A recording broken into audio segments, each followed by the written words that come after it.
నమస్కారం. మీ రోజును దేవుని వాక్యంతో ప్రారంభించాలంటే తెలుగు బైబిల్ ఛానల్ చూడండి. ఇక్కడ ప్రతిరోజు బైబిల్ వాక్యం యథాతథంగా చదివి వినిపించబడుతుంది. దేవుని వాక్యాన్ని నిత్య జీవితంలో భాగం చేసుకోవాలంటే సబ్స్క్రైబ్ చేయండి.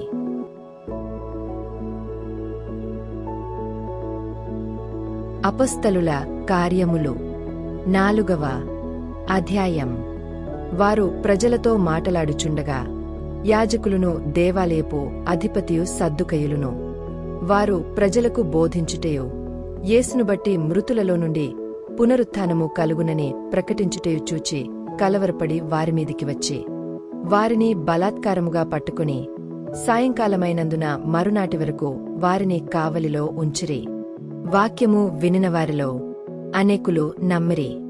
వారిలో పురుషుల సంఖ్య ఇంచుమించు 5,000 ఆయెను. మరునాడు వారి అధికారులును పెద్దలును శాస్త్రులును యెరూషలేములో కూడుకొనిరి.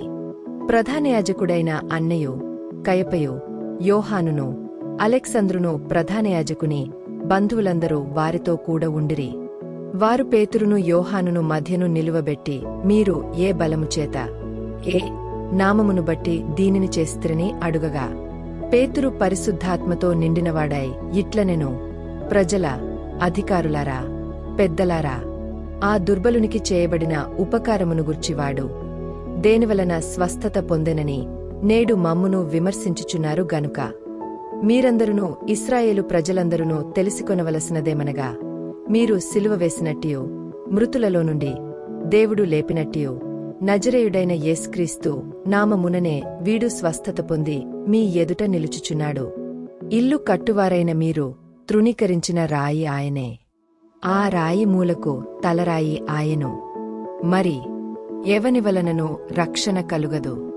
ఈ నామముననే మనము రక్షణ పొందవలెనుగాని ఆకాశము క్రింద మనుష్యులలో ఈయబడిన మరి ఏ నామమున రక్షణ పొందలేము అనెను.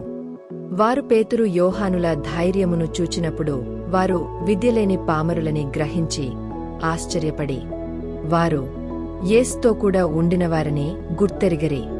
స్వస్థత పొందిన ఆ మనుష్యుడు వారితో కూడా నిలిచియుండుట చూచి ఏమీయూ ఎదురు చెప్పలేకపోయిరి. అప్పుడు సభ వెలుపలికి పొండని వారికాజ్ఞాపించి తమలో తాము ఆలోచన చేసి, ఈ మనుష్యులను మనమేమి చేయదము?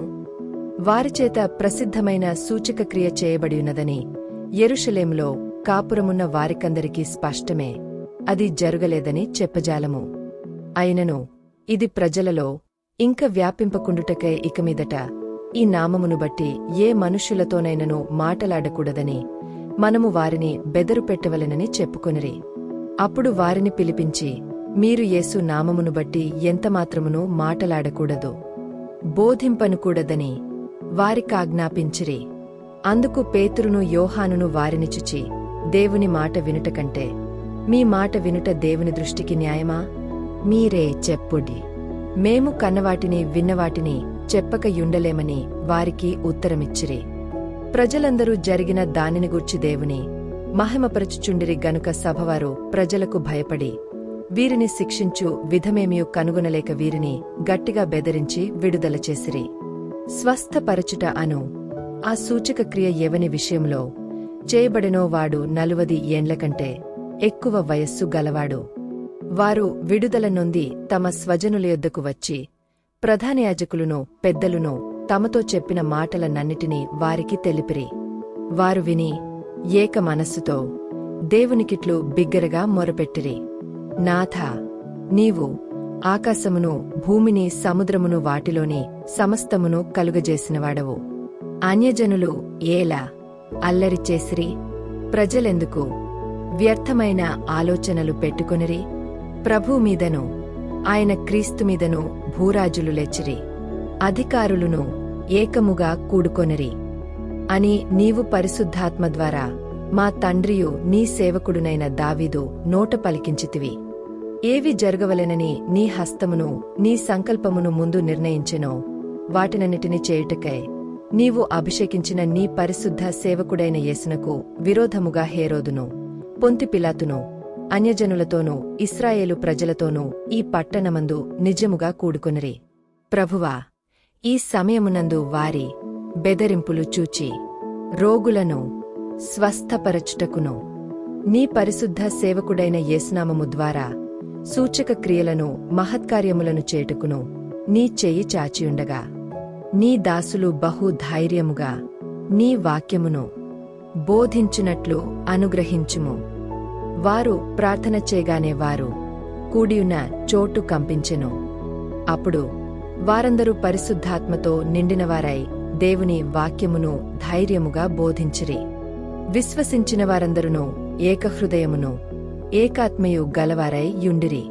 ఎవడును తనకు కలిగిన వాటిలో ఏదియు తనదని అనుకొనలేదు.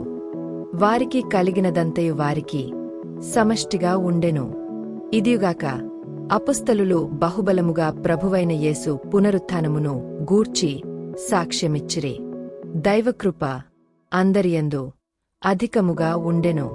భూములైనను ఇండ్లైనను కలిగిన వారందరూ వాటిని అమ్మిన వాటి వెలతెచ్చి అపుస్తలుల పాదముల యొద్ద పెట్టుచు వచ్చిరి. వారు ప్రతివానికి వానివాని అక్కరకొలది పంచిపెట్టిరి గనుక వారిలో ఎవనికిని కొదువలేకపోయెను. కుప్రలో పుట్టిన లేవీయుడగు యోసేపు అను ఒకడుండెను. ఇతనికి అపుస్తలులు హెచ్చరిక పుత్రుడు అని అర్థమిచ్చు బర్నబా అను పేరు పెట్టియుండిరి. ఇతడు భూమిగలవాడయుండి దానిని అమ్మి దాని వెలతెచ్చి అపుస్తలుల పాదముల యొద్ద పెట్టెను.